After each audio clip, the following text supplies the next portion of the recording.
Imagine uma pequena cidade, aninhada numa ilha onde o rio Amazonas encontra o Oceano Atlântico. Esta é Colares, Brasil. Antes de 1977, a vida aqui era simples e previsível.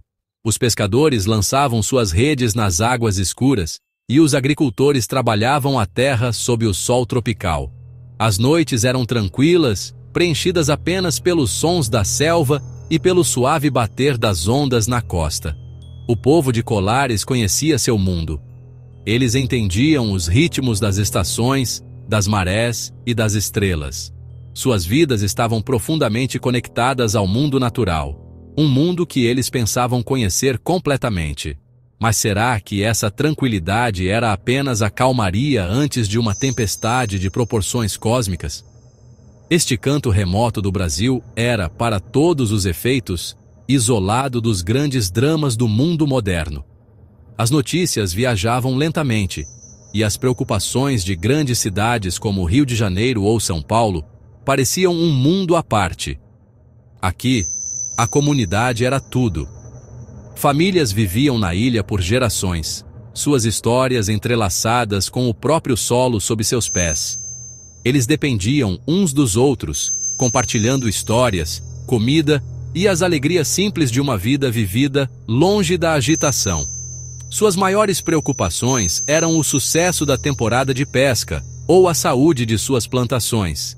Eles não tinham motivos para olhar para o céu com nada além de admiração, até que o céu começou a olhar para eles com intenção hostil. O ano era 1977. O mundo estava cativado pela exploração espacial e pela ficção científica, mas para os moradores de Colares, essas eram fantasias distantes. Sua realidade estava enraizada no trabalho duro e na tradição. Eles tinham um profundo respeito pelo mundo espiritual, com lendas locais e folclore transmitidos através das gerações. Essas histórias falavam de espíritos da floresta e criaturas do rio, mas nada poderia tê-los preparado para o terror que estava prestes a descer do alto. Um terror antigo? Ou algo novo e completamente alienígena? A linha entre mito e realidade estava prestes a ser apagada da maneira mais aterrorizante e imaginável, transformando sua existência pacífica em um pesadelo vivo. De repente, tudo mudou. O familiar céu noturno, antes uma fonte de conforto e navegação, tornou-se um teatro de medo. Luzes estranhas e silenciosas começaram a aparecer, movendo-se com uma inteligência e velocidade que desafiavam todas as leis conhecidas da física. Não eram aviões, não eram helicópteros. Eram algo completamente diferente. Esses objetos, descritos por testemunhas como tudo, desde esferas brilhantes até naves metálicas em forma de charuto, pareciam estar estudando a cidade, pairando ameaçadoramente sobre casas e barcos de pesca. A paz de Colares foi estilhaçada, substituída por uma crescente sensação de pavor. O que esses visitantes silenciosos queriam? A resposta se mostraria muito mais horripilante do que qualquer um poderia ter imaginado. As luzes misteriosas não se contentaram em simplesmente observar. Logo, elas começaram a atacar. O fenômeno ficou conhecido localmente como chupa-chupa. O nome nasceu da natureza aterrorizante dos ataques. Testemunhas relataram que esses objetos voadores projetavam intensos feixes de luz sobre as pessoas, muitas vezes visando mulheres e crianças. Esses feixes não eram apenas fenômenos visuais, eram físicos, deixando as vítimas com estranhas marcas de queimadura, ferimentos perfurantes e uma profunda sensação de fraqueza. Era como se a própria luz estivesse drenando a força vital de seus corpos. Poderia ser esta uma forma de colheita de energia extraterrestre? As evidências apontam que sim. Os ataques seguiam um padrão assustadoramente semelhante. Uma luz brilhante, muitas vezes descrita como um holofote, fixava-se em uma pessoa. A vítima sentia um choque repentino, uma sensação de queimação e uma paralisia avassaladora. Elas estavam conscientes, mas incapazes de se mover ou gritar por ajuda enquanto o feixe fazia seu trabalho. Depois, ficavam tontas, anêmicas e com cicatrizes peculiares, muitas vezes 2 pequenas marcas de perfuração lado a lado, como se fossem de uma estranha presa tecnológica. Uma vítima, um pescador chamado Manuel, descreveu ter sido atingido por uma luz que parecia quente, como uma queimadura de cigarro. Ele ficou fraco por dias, incapaz de trabalhar ou mesmo andar direito. Sua história não era única.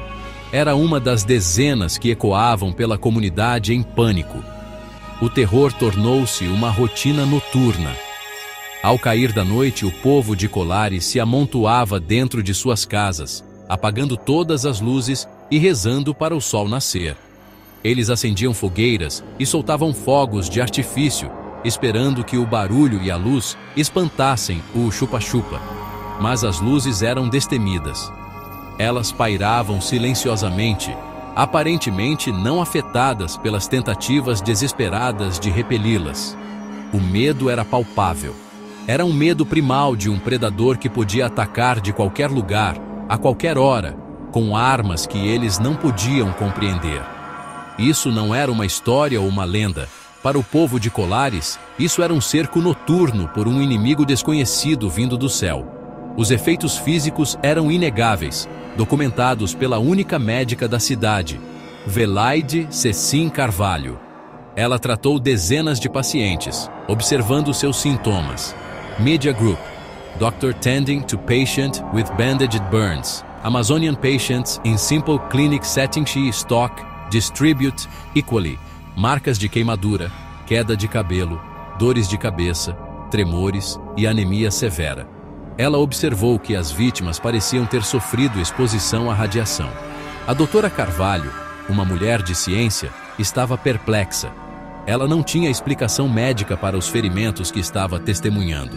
Ela chamou os feixes de luzes vampiras, porque pareciam estar sugando o sangue e a energia de seus pacientes. A pergunta permanece. Media Group. Eerie night sky over remote Brazilian island. Mysterious lights over isolated Amazonian community. Villagers looking up in confusion as stock distribute equally. Que tipo de tecnologia poderia produzir efeitos biológicos tão precisos e devastadores?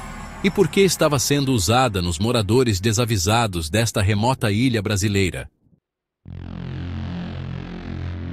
À medida que o pânico aumentava e a mídia nacional começava a reportar o fenômeno chupa-chupa, o governo brasileiro não podia mais ignorar a situação.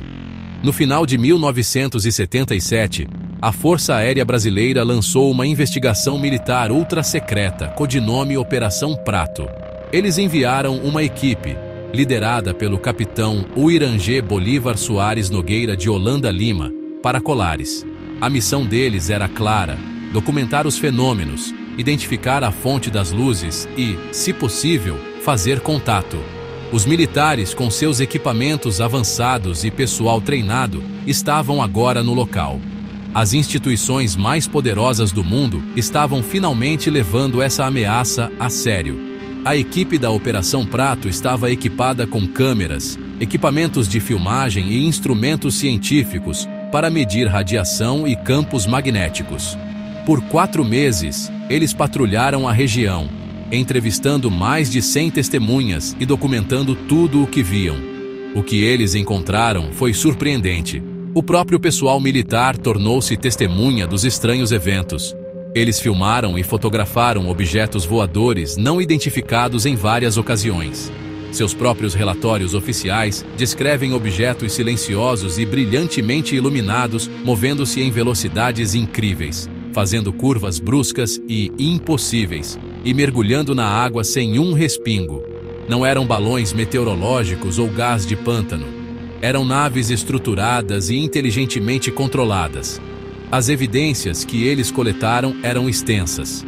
A equipe produziu mais de 500 fotografias e 16 horas de filmagem mostrando esses objetos misteriosos. Eles também criaram desenhos detalhados dos diferentes tipos de naves que encontraram. variando de pequenas sondas brilhantes a enormes naves-mãe cilíndricas e escuras. Os documentos oficiais contêm depoimentos de oficiais militares que descreveram serem escaneados pelas próprias luzes. Eles relataram sensações de mal-estar e estranhas falhas elétricas em seus equipamentos sempre que os objetos estavam próximos. As mesmas pessoas enviadas para desmascarar as histórias estavam agora as confirmando, criando uma enorme coleção de evidências classificadas. Apesar da riqueza de dados coletados, a Força Aérea Brasileira concluiu oficialmente a investigação no início de 1978, sem uma explicação pública. O relatório final foi classificado e a existência da Operação Prato foi negada por anos. A história oficial era que não havia nada de incomum acontecendo em Colares. Mas por que os militares gastariam 4 meses e recursos significativos investigando nada? Por que classificariam centenas de fotos e horas de filme? É claro que eles encontraram algo que não podiam explicar, ou talvez algo que não queriam que o público soubesse. Os segredos da Operação Prato foram trancados, deixando as vítimas de Colares sem respostas ou justiça. Por 2 décadas, a verdade por trás da Operação Prato permaneceu escondida em arquivos secretos do governo. A história oficial se manteve, e os eventos em Colares lentamente desapareceram da memória pública, tornando-se apenas mais uma estranha lenda local. Mas o homem que liderou a investigação, Capitão Rolanda, não podia esquecer o que tinha visto. A verdade pesava muito sobre ele. Em 1997, 20 anos após os eventos, ele finalmente quebrou seu silêncio. Em uma série de entrevistas impressionantes com pesquisadores de OVNIs, Rolanda revelou os detalhes incríveis do que sua equipe havia testemunhado. Ele era um oficial militar condecorado, uma testemunha crível, e estava pronto para contar ao mundo o que realmente aconteceu. O testemunho de Rolanda foi explosivo. Ele descreveu ter visto seres extraterrestres dentro de suas naves. Ele falou de imensas naves-mãe cilíndricas, com centenas de metros de comprimento, que liberariam sondas menores em forma de disco. Ele confirmou que os feixes de luz eram reais e que eram usados para coletar amostras, não apenas de humanos, mas de animais e do meio ambiente também. Ele descreveu os seres como humanoides, com cerca de 1,20 m de altura, e usando trajes de proteção. Seu relato detalhado foi muito além do que qualquer um poderia ter imaginado. Ele não estava apenas confirmando OVNIs, ele estava descrevendo uma operação extraterrestre secreta em grande escala na Amazônia. Por que um homem de sua estatura arriscaria sua reputação e carreira para contar tal história? Porque eu proponho, era a verdade. O comandante também revelou o profundo impacto psicológico que os eventos tiveram sobre ele e seus homens. Ele falou de um senso compartilhado de admiração e terror. Ele confessou que os militares estavam completamente impotentes contra a tecnologia que encontraram. Suas armas eram inúteis, e sua compreensão da física era inadequada para explicar o que estavam vendo. A confissão do capitão Rolanda pintou um quadro de um governo que não estava envolvido em um acobertamento por malícia, mas por medo e desamparo. Eles haviam encontrado uma inteligência superior e não tinham ideia de como responder. Então, eles escolheram a única opção que pensaram ter, o silêncio. Tragicamente, apenas alguns meses depois de dar seu depoimento detalhado, o capitão Rolanda foi encontrado morto em sua casa. A causa oficial da morte foi suicídio. Ele foi encontrado enforcado, mas muitos pesquisadores e até mesmo sua própria família acham essa explicação altamente suspeita. Ele não era conhecido por ser deprimido e, segundo relatos, estava de bom humor. Será que ele foi silenciado por revelar demais? Sua confissão quebrou um código de sigilo que precisava ser imposto a todo custo? Sua morte misteriosa apenas adiciona outra camada de escuridão ao incidente de Colares, deixando-nos com a possibilidade arrepiante de que alguns segredos devem ser mantidos, por qualquer meio necessário. O legado do chupa-chupa está gravado na memória coletiva de Colares. As cicatrizes físicas nas vítimas podem ter desaparecido, mas as feridas psicológicas permanecem. Mesmo hoje, décadas depois, os moradores falam da época das luzes em tons baixos e temerosos. Muitos ainda experimentam problemas médicos inexplicáveis, desde fadiga crônica até problemas neurológicos. Há também relatos de trauma psicológico de longo prazo, incluindo ansiedade, paranoia e um medo persistente do escuro. O terror de 1977 não terminou simplesmente quando as luzes desapareceram. Tornou-se uma parte permanente da identidade da ilha, uma sombra que nunca realmente partiu. Os fenômenos não se limitaram a vítimas humanas. Todo o ambiente parecia reagir à presença desses objetos. Animais frequentemente ficavam agitados ou desapareciam misteriosamente antes de um ataque. Dispositivos eletrônicos falhavam, baterias descarregavam instantaneamente e bússolas giravam descontroladamente.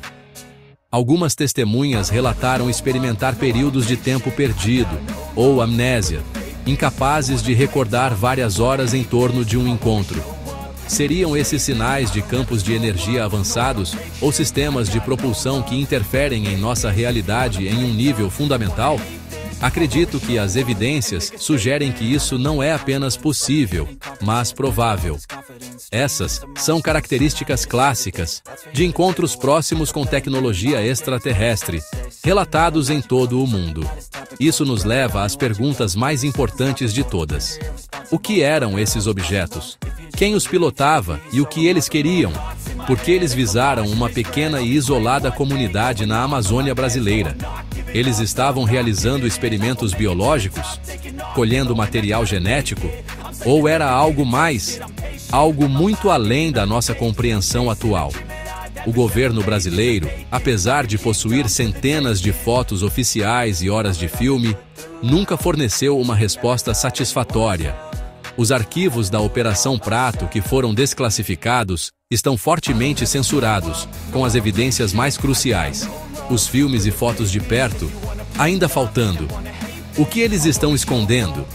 Então, eu pergunto a você, coloque-se no lugar do povo de Colares. Imagine que você está em sua casa, um lugar que sempre foi seu santuário. De repente, uma luz silenciosa e poderosa aparece do lado de fora da sua janela. Ela te paralisa, ela te queima, ela drena sua energia. As autoridades negam que esteja acontecendo, e o mundo descarta sua história como fantasia. O que você faria? Como você defenderia sua família contra um inimigo que você não consegue entender? Um inimigo que ataca do céu com armas que parecem mágica. Os eventos em Colares não são apenas uma história fascinante. Eles são um aviso aterrorizante. A questão não é se isso acontecerá novamente, mas onde.